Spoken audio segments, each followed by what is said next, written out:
जय हिंद, भारत माता की जय। आज 14 तारीख 2025 को बाबा साहब भीमराव अंबेडकर जी की जयंती के पूरे देशवासियों को हार्दिक शुभकामनाएं। मैं विजय शाह, गरीब जनता मजदूर यूनियन के राष्ट्रीय अध्यक्ष।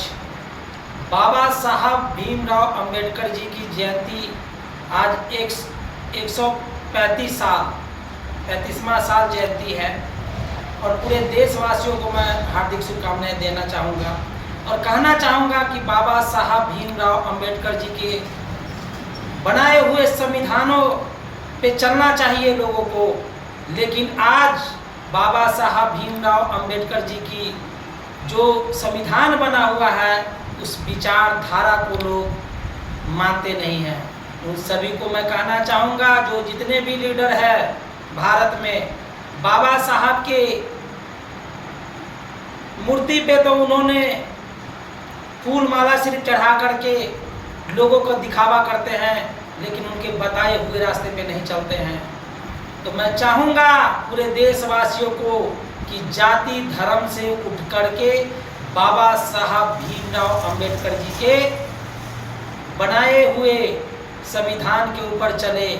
बाबा साहब जी ने जो संविधान लिखा वह सिर्फ एक जातियों का संविधान नहीं था, वो सभी जाति धर्म को संविधान जो बना करके गए उसमें सबको रक्षा करने की बात उन्होंने कहा और लिखा।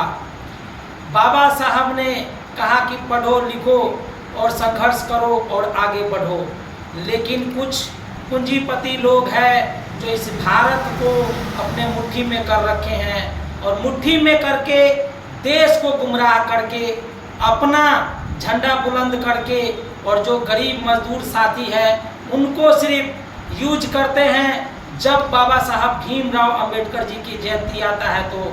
लेकिन कुछ नेता जो हैं, जो बड़े बड़े पदों पे बैठे हैं, मंत्री बैठे हैं उसी जाति धर्म से, वह सिर्फ उनका शोषण करते हैं। तो मैं कहूँगा जितने भी हमारे दलित समाज है या जो बड़े राजपूत भूमिहार ब्राह्मण या वैश्य बनिया हैं और मुस्लिम समाज से भी कहूँगा और सिख भाइयों से भी कहूँगा और ईसाई भाइयों से भी कहूँगा कि जो भारत में रहते हैं वो बाबा साहब को माने और उनके बनाए हुए संविधान को माने। जय हिंद।